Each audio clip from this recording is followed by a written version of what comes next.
cutting across sectors and industries. If there is one segment of business that is absolutely critical for the economy, that is the micro, small, and medium enterprises. As budget draws closer, what do millions of MSMEs in the country want from the FM? To get a perspective, we have with us today Anil Bhardwaj, Secretary General, FISME, Mahavir Pratap Sharma, past Chairman, CEPC, Rajinish Menon, CEO and founder, Sukino Healthcare Solutions, and Ashish Kukreja, founder and CEO, homespy.in and mymagnet.io. Good to have you with us, all of you. Anil, coming straight to you first, what is the current state of MSMEs in the country? Some sectors are doing very well, and some are facing the headwinds. Obviously, those who are doing well are related to construction, infrastructure, FMCG, auto components. But some of the sectors, like in exports, serving Western markets, because of the reasons, Western markets are not themselves doing very well. So, I mean, there's contraction in demand. So they are not doing well, like textile and garments, gems and jewelry, leather, etc. And also, export by and large are facing problems because of issues related to conflicts and then high transportation costs because of the problems in the Middle East. So overall, I think it's a mixed bag. But I mean, majority of the sector is out of the COVID, but not all the sectors that are in the MSMEs. Mixed bag. Mahavir, coming to you, what is the carpet sector looking like? You are also into exports, and Mr. Bharadwaj talks about, how export-facing industries might be in a spot of a bother. Yeah, What is your perception about it? pretty challenging times for the last 2 years. Conflicts across the globe, Western economies not doing very well. Obviously, logistics costs have been demanding.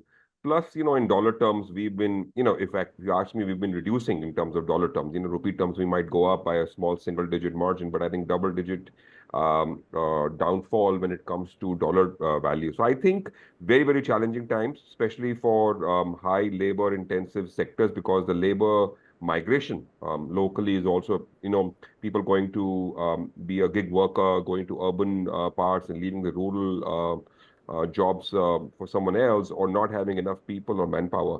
So multiple challenges. I think carpets or textiles at large are going through a very, very tough time for multiple reasons. And I think a new huge support from the government is needed, because otherwise I think we'll have challenging times going forward. How's the domestic demand? The domestic demand is good. I think it's sustainable, but it's for low and medium end goods. It's not for the high end goods. So the art and the craft of having high-end products, especially in the floor covering market, is a challenge. I think low and medium are doing very well local, and thank God for that, because that is what we've been able to sustain on. But again, challenges from machine-made carpets, challenges from imports from machine-made producing countries are challenges that will creep up as soon as the local demand goes up. Interesting. Rajnish, coming to you, the pandemic itself was the biggest wake-up call per se, for the healthcare sector, not only in India but across the world. How has the Indian healthcare system evolved since then, and has the progress been satisfactory? The kind of situations that we had, especially in the second wave of COVID, and I don't know how many people remember the kind of catastrophe that we faced at that point in time, with lack of beds, lack of infrastructure being made available or available for the larger part of Indians. I think it was a completely, it was the moment for all of us to realize that we're prepared to even understand the entire calamity in itself, But the good thing is that the government of the day did wake up, and I think they did a fantastic job in containing matters. Initially they were kind of, a little bit lost out, if you ask me, but then that's the way the pandemic itself evolved. But end of the day, the way the public-private partnership came into play, the way the corporates also played a very big role, we saw how innovation came across and how we were resilient at the end of the day, in tackling this issue. So it really completely challenged us. But the good thing is, as you know, some of the some of the long-standing demands of the ecosystem or some of the unseen demands of the ecosystem were kind of understood very well and met. For example, on the infrastructure side, the government itself started promoting a lot of frugal innovations, and a lot of people came forward with frugal innovations. I mean, you had oxygen concentrators being made out of tin, when one never even knew as to how this could have been made in the past, right?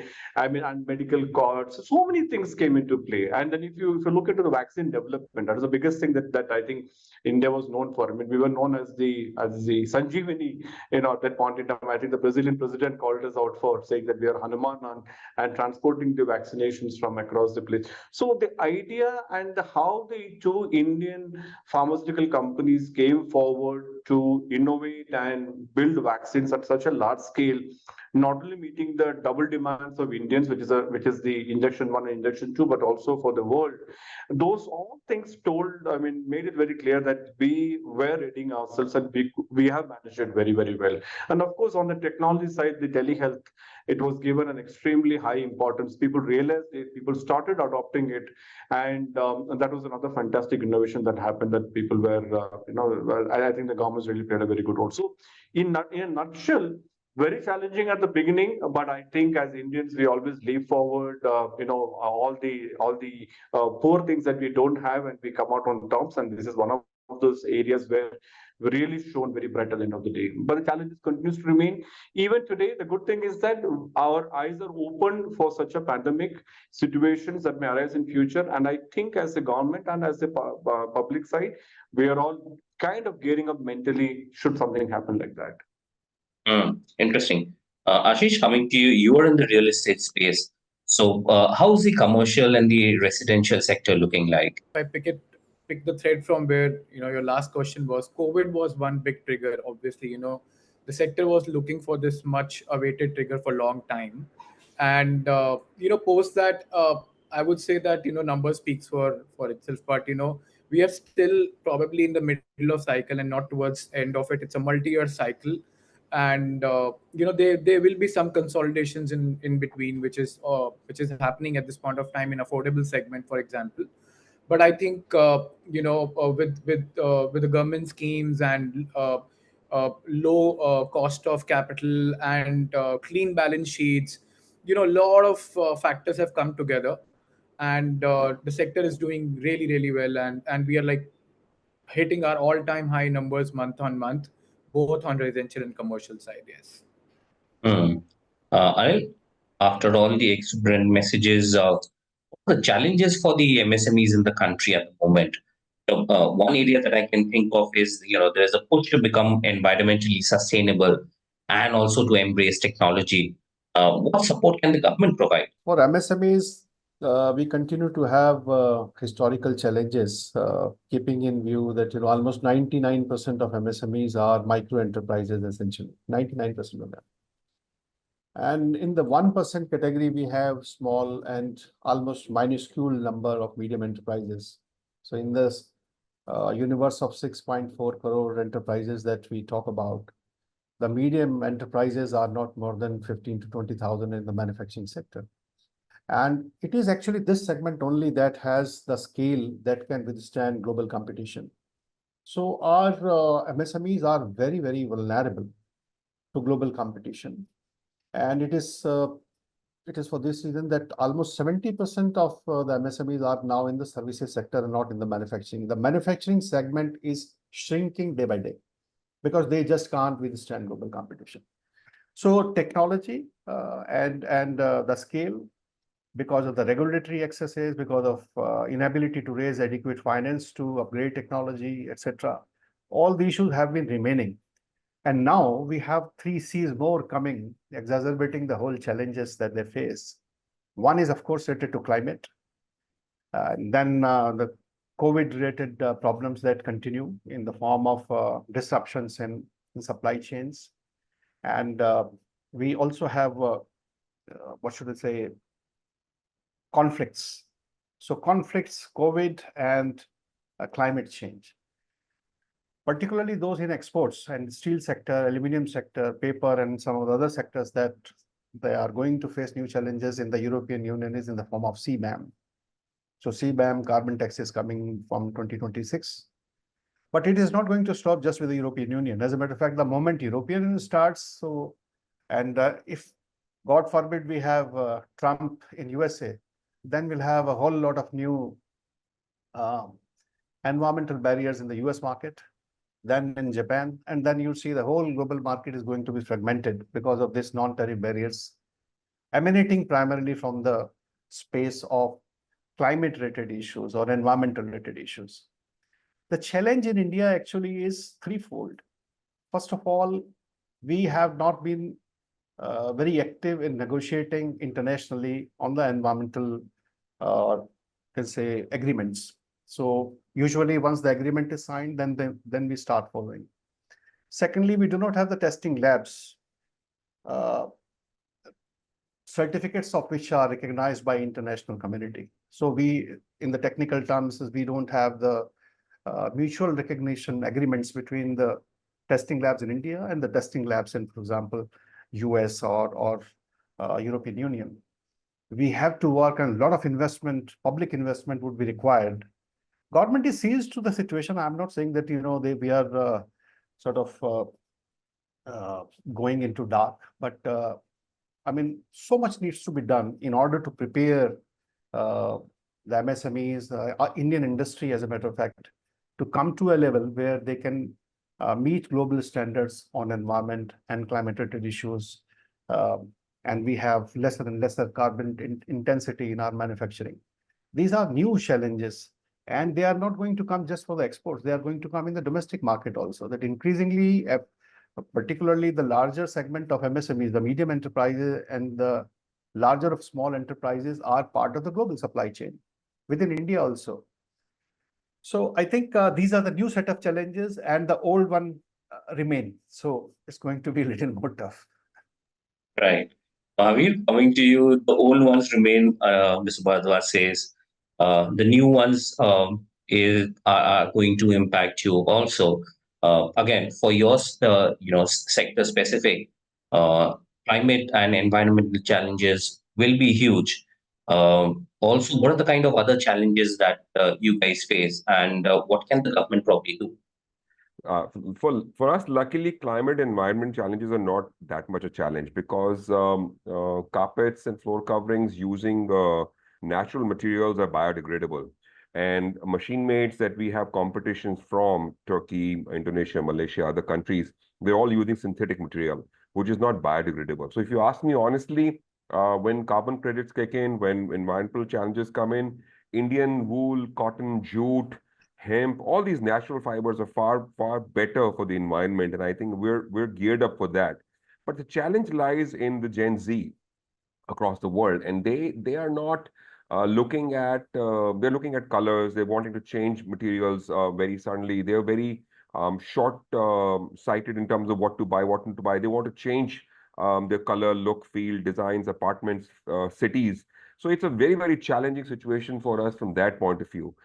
That's why the lower and the medium end of the carpet industry has been, since COVID, has been, and I've been saying that in the last 4 years, has gradually been increasing. I think what used to be 20-30% of the total exports from India is now almost 50 to 60%, and it will continue to grow. But the art of weaving handmade fine carpets, silk, high knot carpets is going to get reduced as we go along.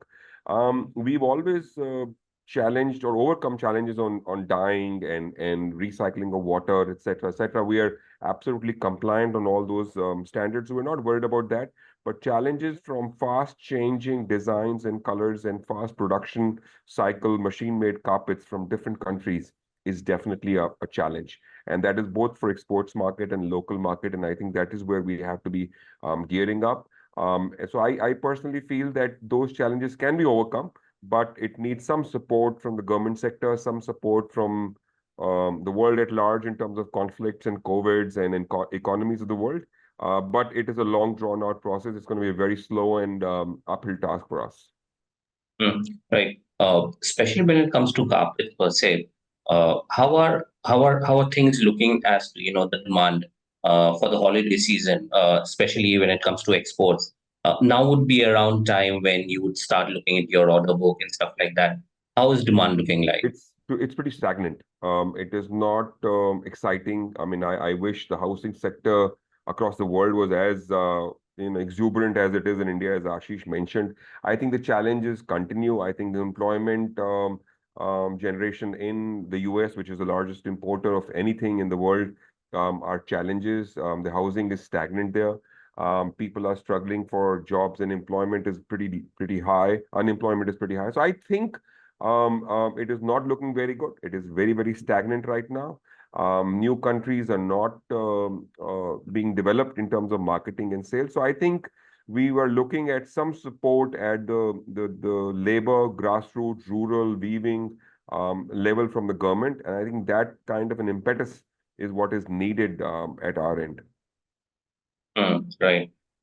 Coming to what are the evolving challenges for the healthcare system in India, and what needs to be done to strengthen the system?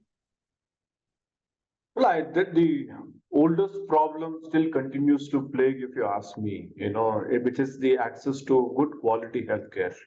And sadly, the while the access in terms of technology has made it a little bit more better, but still quality is definitely not up to the mark.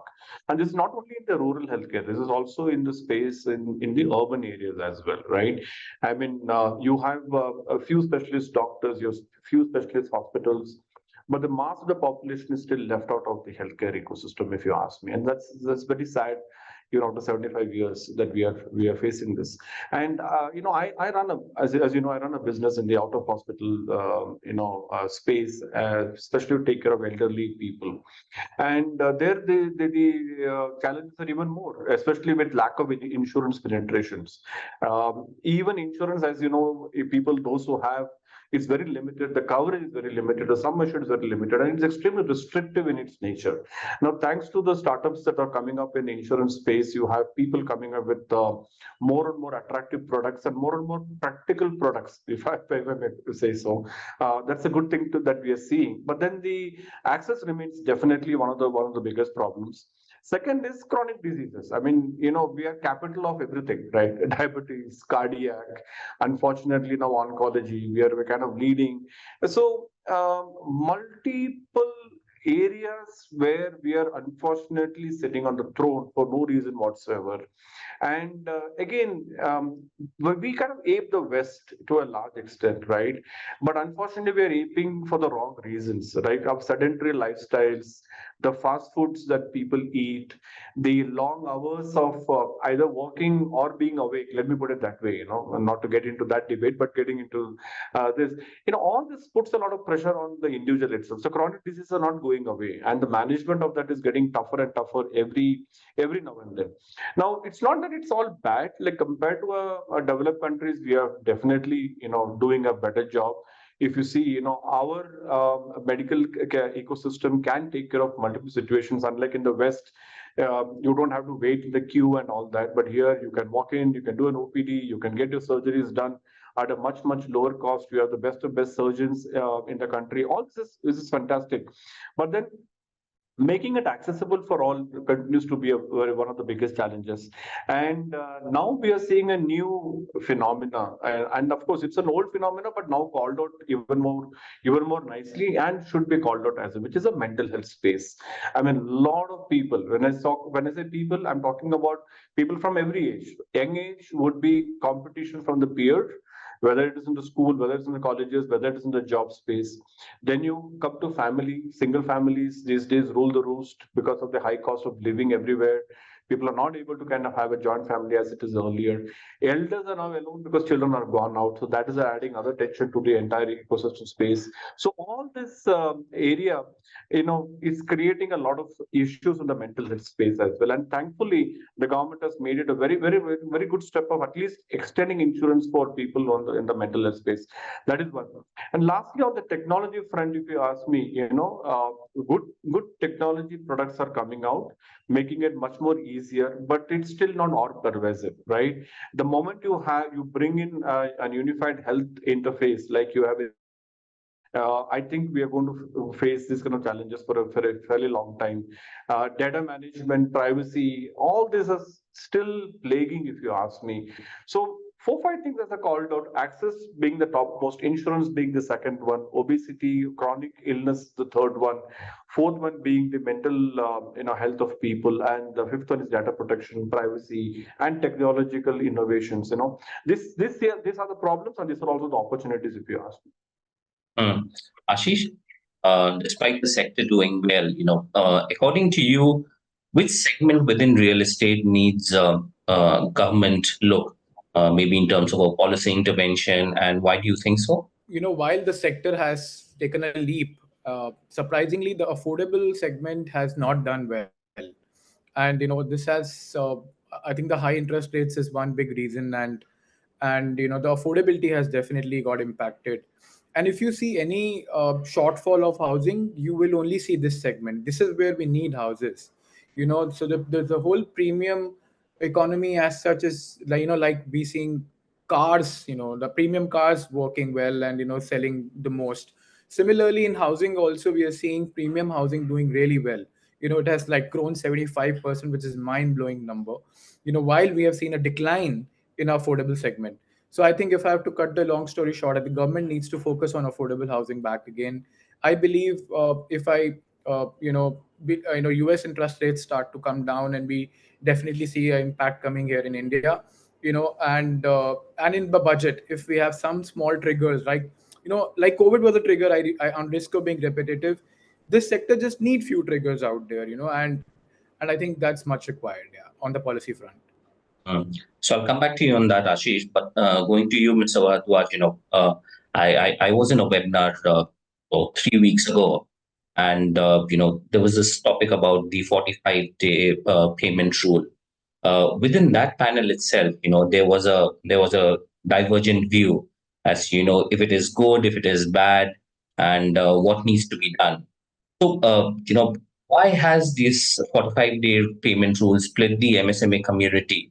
One section is happy, the other is not. Why have such divisions creeped up, and what changes should we do? See, I concede that there is divergence, but the majority is behind this decision. Let me tell you that. FISME has 746 MSME associations in our fold, and almost everybody is on the board. And as a matter of fact, all of us together demanded that there should be some kind of a discipline in commercial transactions in India, which was completely missing, including from the government and public sector undertakings, large corporates, and so on. So 45 days, and apart from that, if you look at it, closely, what it is asking at the time of computation of the income, that is in the last month of the year, that at least there you square off things. It is not asking for each bill. And after all, this is a provision of income tax. Income tax kicks in only when you are computing the income, isn't it? At the end of the year. So it is not something that, it is for every bill you have to follow this rule in the private transactions. For government transactions and for corporate sector, there are other laws already there. So I think it is to instill some discipline, and I think it should be respected. But at the same time, maybe there are certain sectors, particularly I have been to Surat after that also recently, and I had a discussion with the chambers there. So they may have some genuine problems, because typically what they function is the large wholesalers. They buy goods, they stock goods, and then keep the stuff for maybe a few weeks and sometimes months altogether. And it's a consignment-based sale. So once goods are sold, and then they make payment to the mills. So it may be there.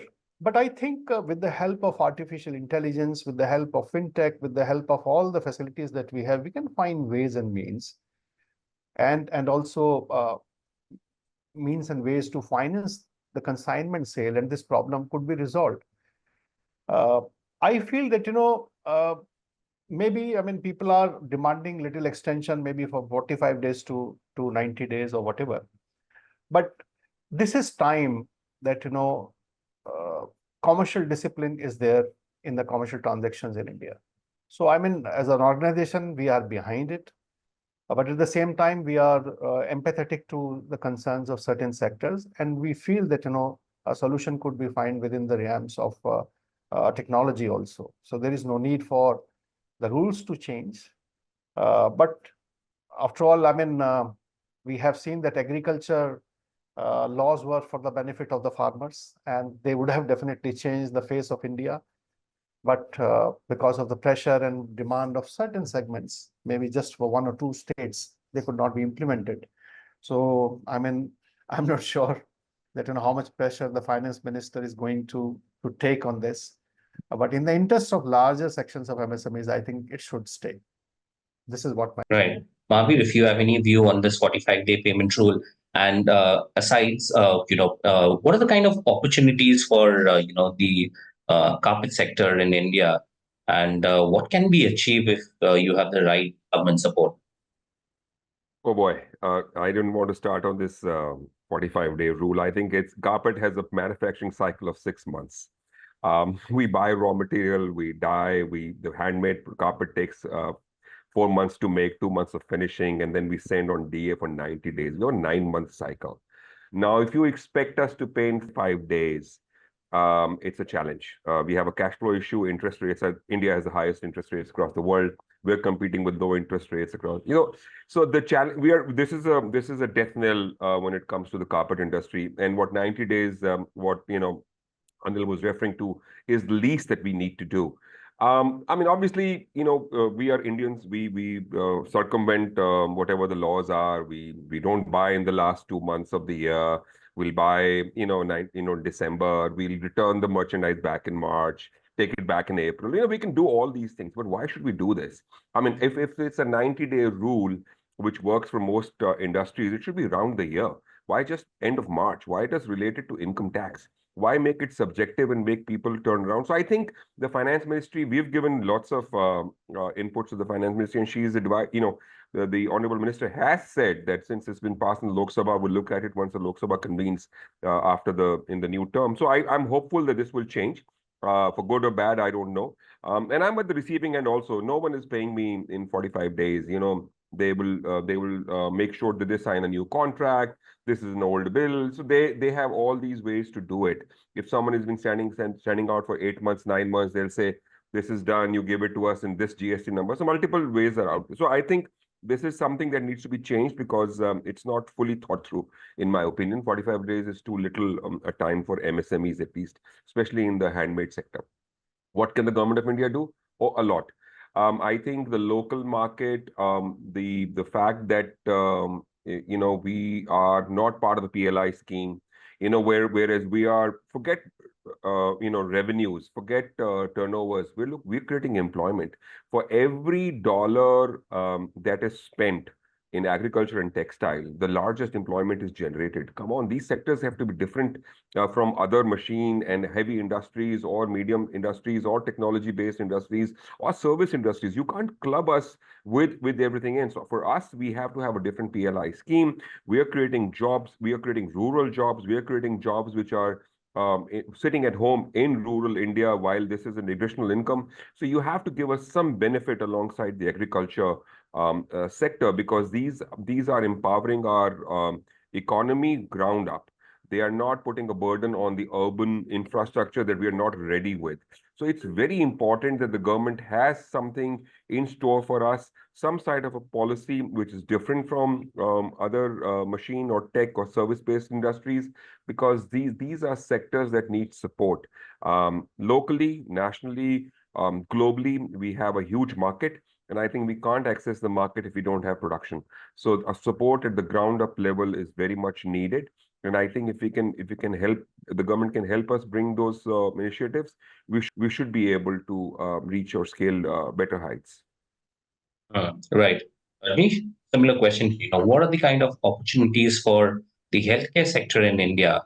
And what does an emerging brand like you want from the government? Very, very. I continue to be extremely bullish on this particular segment because I think the shortfalls that I called out earlier remains to be addressed, and this is something that we can address it. It will take time, but with the advent of technology and with the kind of companies that are coming into play over here, with the large consolidation that you're seeing, at least in the urban areas, with a lot of PE funded hospitals branching out and then consolidation happening at that level. If you ask me, there is some sort of a little bit of a better control over the madness, and that shows that there is a tremendous amount of road to be covered, which means that there are opportunities for players, right? And if I have to call out about 4 5 things, one is telemedicine. Of course, we have been talking about it. There has been some bright spots, but the larger road of how to actually utilize telemedicine is still not charted out, if you ask me. But that's a huge opportunity, because otherwise you're not going to fulfill the demand of the tier 2 or tier 3 and the rural areas at all. So that continues to remain one of the biggest ones.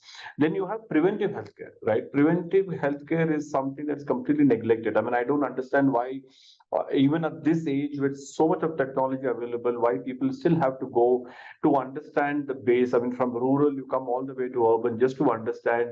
Whilst these things can be taken care in the PHCs itself, if you have a preventive methodology and a care being administered or put out in those particular clinics out there. So preventive is one. Participatory care is the second one. Again, participatory care can only happen if you have a good technology backbone, which means there is a huge opportunity over there. Then you come down to the public-private partnerships. I spoke about the public-private partnerships when it came to the pandemic, right? How both of them came together. And I think the road was very clearly shown at that point in time that the private has so much to offer, and they can actually make sense of a lot of things. And I think the government should support these kind of endeavors by the private partner players. Now, if you ask me as an individual player of Sukino, as an out of hospital player, what do I look for? Obviously, I'm looking for the government to streamline the insurance, in this space. If without this, there will be social unrest, if not now, but in the years to come. Why people will question, right? I mean, when they see somebody getting a good access to healthcare and somebody else not getting the same access to healthcare, despite paying the high level of taxes, in every way, both direct, indirect, and every way, they will start questioning it. And governments also, tomorrow it will be a talk of the town in the political scenario as well, to get the healthcare and affordable healthcare for everybody. And for that, insurance will play a very big role. So if you ask me, my kind of a thing would be to get the insurance thing organized, to get something for out of hospital industry players like us. It's not just the hospitals, but people who need long-term management of care also needs to be addressed, and that kind of ecosystem also has to be built out very well. So preventive, post-hospital care, hospital itself for everybody, insurance for everybody, these are opportunities available, and these are places where the government should seriously start thinking about it. Right. Ashish, coming to you did mention it in your last answer, but India has a large affordable housing program. How well has this program targeted the problem of housing shortage and affordability? And how do you rectify the loopholes, if there are any, in that program? See, program has done really well. There's no doubt about it. It did sort of achieved what it was, meant for. But like I said, the only one reason where affordable housing didn't do well was because of the affordability itself. Because you can't really, uh, this segment gets impacted the moment you have this 2 or 3% sort of impact coming in. Things starts getting impacted, and I would assume that developers don't see very high margins here, so they also then tend to move away. And some of these news which came out that RBI has been asked to add another 15%, sorry, 5% for project finance, as a coverage. So all that led to, I think the scheme is good, but more needs to be done, in terms of probably if infrastructure status is a much required discussion out there. Some of the GST reforms are there, so, and if there can be further boost on stamp duty, in this year, I think all of it together. Again, I would, on risk of being repetitive, I would say that even a small trigger would help. and then things should pick up. And this scheme has done well, and probably more can be done in this scheme for sure. But are developers also looking at affordable housing, or are they, since you talked about margins as well, since the margins are much higher on that luxury, over 1 CR type of residential projects, are developers also just, trying to concentrate around that? See, it's a mix of things, because if the movement doesn't happen, see there in our business, how we probably break down our businesses, we understand what is the interest, and so interest comes from the fact that are people visiting the projects, so we have seen no drop in the visits, which means there is a need out there and people are looking to buy. But eventually, when they go back home and start to work out their finances, they are not able to afford it. So it's like that. So developers are definitely out there selling affordable housing projects. It's not like that. They are focusing there, but if obviously in any business, if the demand starts to fall, then you start to focus on another product line. So that's how it's happening. But I think uh, I would say that the growth is there, the mullah is there, the volumes are there. It's just that we need to get back to the cycle. Yeah. Can the exemption limits on buying a house, can that help? There has been exemptions, and I think most of that got kind of squared off in a way from the interest rate hikes and other aspects as well. So I believe anything in the hand of consumer will definitely help to boost the demand back. Yeah.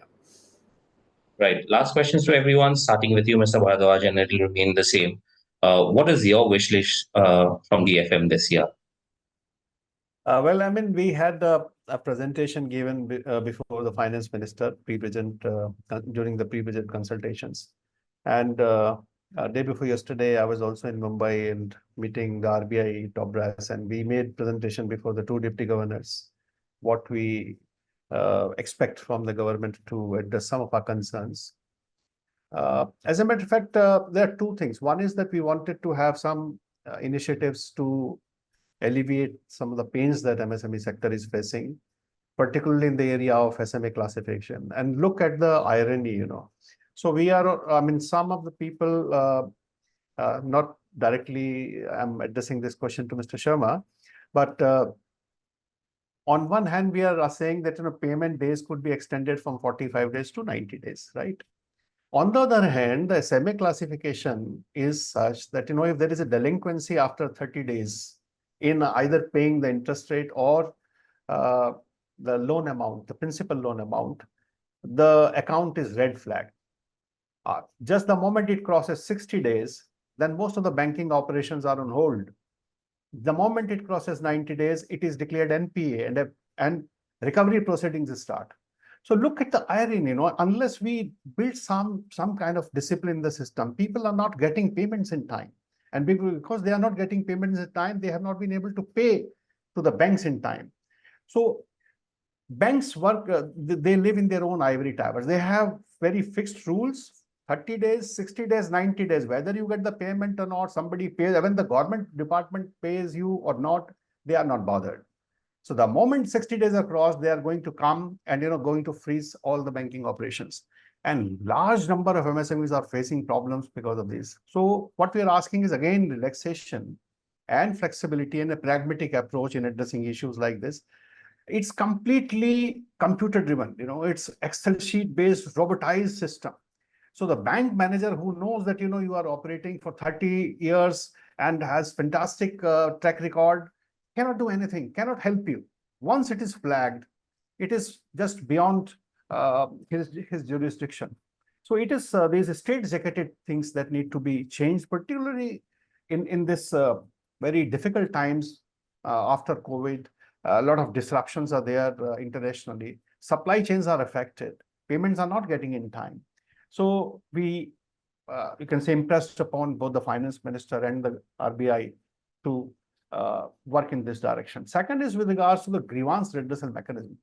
If you are a businessman in India and if you have borrowed and if you're banking with any bank, I mean, so long your business is doing very well, you are giving them lot of earning and opportunities, and you are depositing the fixed deposits, etc., they will treat you nicely. But the moment you hit a bad patch, they are the first one to come with lots of requirements, all kind of charges, penalties, and so on and so forth. So, and if you are unsatisfied, you are not allowed to even change the bank. The moment you want to change the bank, they will come out and say that there is something called prepayment charges, 2 to 4%.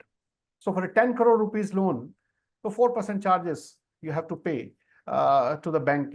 So all these things are, they have created you can say, a system which is very, very regressive, and it is not at all customer centric.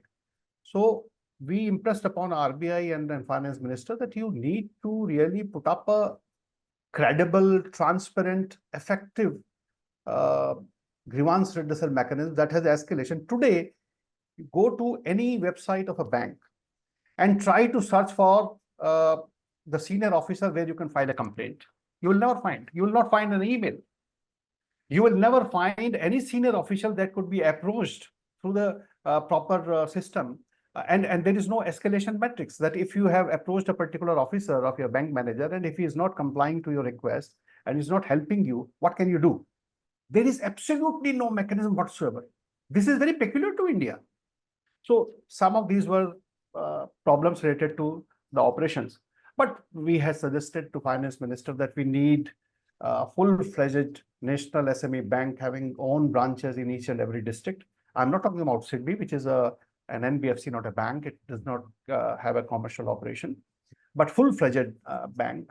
We are also asking for a specific fund to be created for assistance in working capital, maybe reducing also the cost of finance for exports as well as for working capital needs. We have also requested that, letter of credit from prime European banks could be treated as collateral security, and loans could be extended without asking any collateral security. That is the norm in India, because world over, a letter of credit is considered as a collateral security and it is backed by insurance. So why not in India also? And we are also requested that, the trades platform could be further leveraged by through the process of interoperability between GSTN and trades. So because GSTN data is already there in the electronic form, and it could be connected with the trades platform. So if you are not paid in 45 days, the bills will appear on the trades platform and they will become negotiable instruments, and people can come and say that, we'll be able to finance it. So these are tech-driven, AI-driven solutions, market-based solutions, and not really dictate-based. So hope something would work out during the budget. Right. I think, dealing with banks has been a perennial issue. And I think it's only very recently that, through one of the conversations that I realized that, there's a problem with the credit guarantee scheme as well, where the collateral limit might be, the 5 crore or 2 crore or whatever that mark is. But, only 10 lakhs is actually collateral fee. And after that, everything is on the discretion of a bank. And, MSMEs eventually have to give out collateral even for, things under that scheme. You're right. As a matter of fact, banks don't encourage you at all for your loans to get covered under CGTMSE. So it's only the political loans, typically under 10 lakh rupees, which have nothing to do with SMEs. I mean, when you're talking about MSMEs, you're talking about loan at least 50 lakh, 1 crore and above. So all these are political loans which the banks want to be covered under insurance. So it's like, all the risks they have covered so far as from their perspective. So CGTMSE actually has been more helpful to the banks rather than the MSMEs. Mahavir, coming to you, what is your wish list? So for a change, I totally agree with every point that Mr. Bhardwaj has made. Just a suggestion on the point number one. I think how we have CIBIL rating us individually. I think the MSME, once they're registered as Udyam, there needs to be a rating on the private side also. So how DNB, if you have a DNB report of a US retail shop, they'll tell you what the average payment terms, etc. And these data can be collected now that we have so much of digitalization, and all these data should be available to individual sellers on day-to-day basis. And the NPA, see, whether it's 45 days or 90 days or 60 days, It's the NPA that's the worrisome. It's not the delay in payments. We can plan so long as we know that the money will come in 60 days or 90 days. The challenge is that when we don't get paid, and that's where the challenge is, the entire 10-20% margin, if you have NPAs in 10%, your profit goes for a toss. So I think we need to have a rating agency in the private sector also. That is what the government with ONDC, with so many open technology stacks, can easily do that. And I think that's something that the government should do. What are we expecting from the government? In addition to PLI, because of the employment generation, we're also looking at, interest rates. I mean, interest rates globally, locally are very high. A sector that has a 9-month cycle, which works on finance, obviously, it's very important that we have interest rates that are, much lower, at least. And these 2 months extension of interest subvention is not a great idea. We need to plan long term. We have to take orders for the fall next year or January next year. We can't think that the interest rate for 2 months will be lower by 3% and it will increase after 3 months. So we should have a long term policy in place, not these sporadic changes.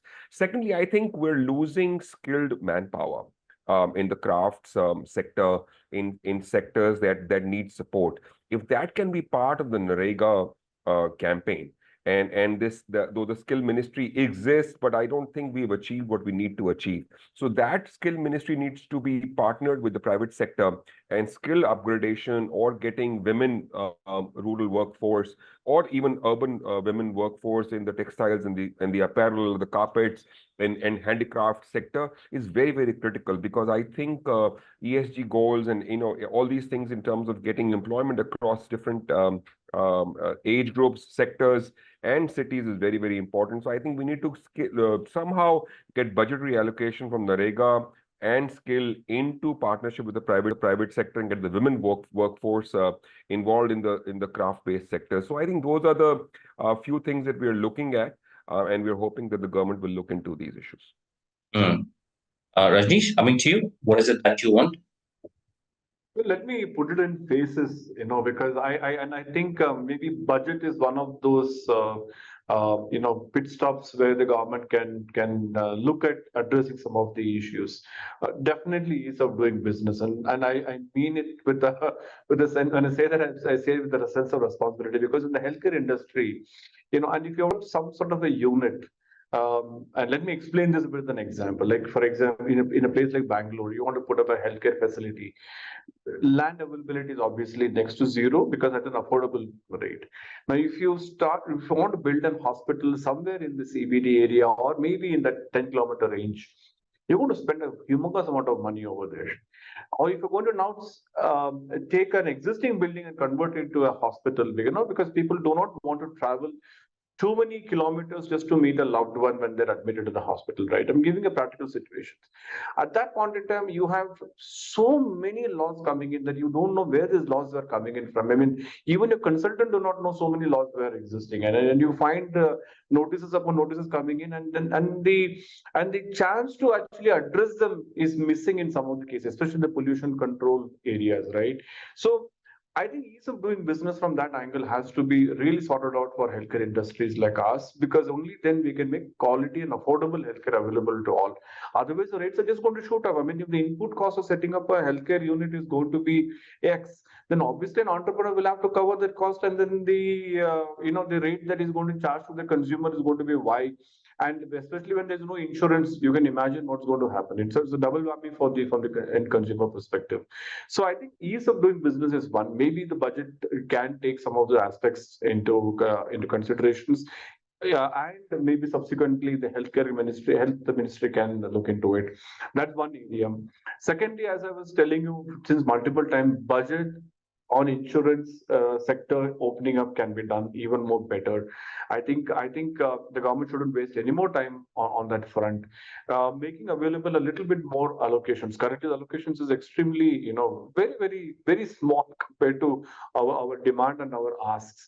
And I think the government has to make some meaningful contributions to that. Of course, they have been trying to do a lot of things, but the demand is so high that it's not going to be sufficient. Any smaller about 1%, 0.5% not going to be sufficient.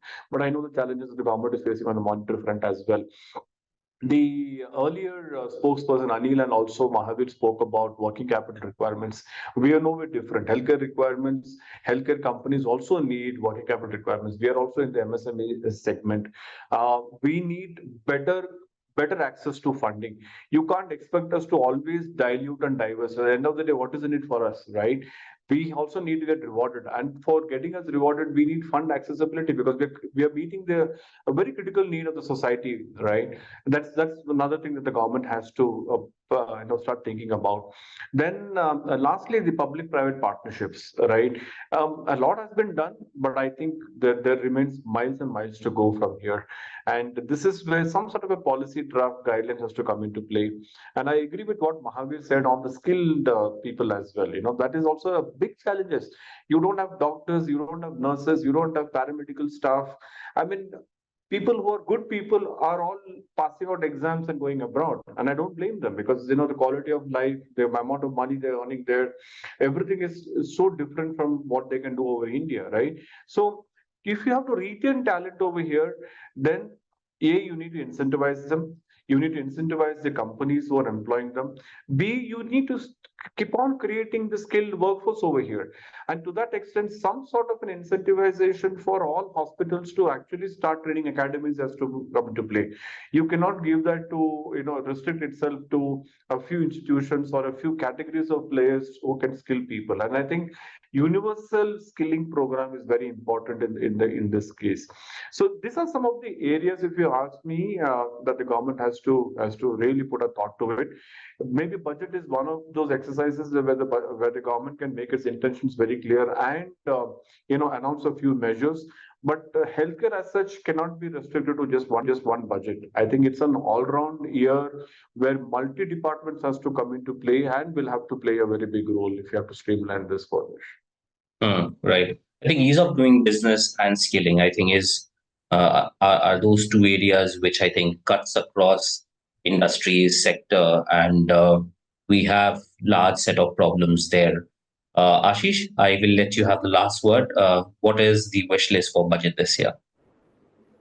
See, there is this much talked about $1 trillion, sector by 2030.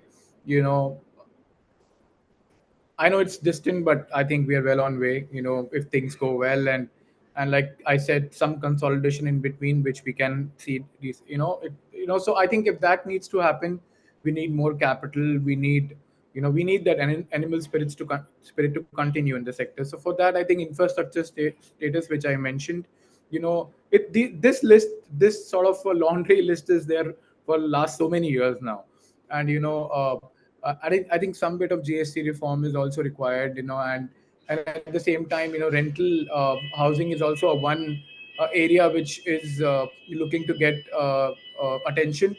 And then, I think the last thing which I probably would assume that, on affordable housing, like I mentioned, wherein if something can be done.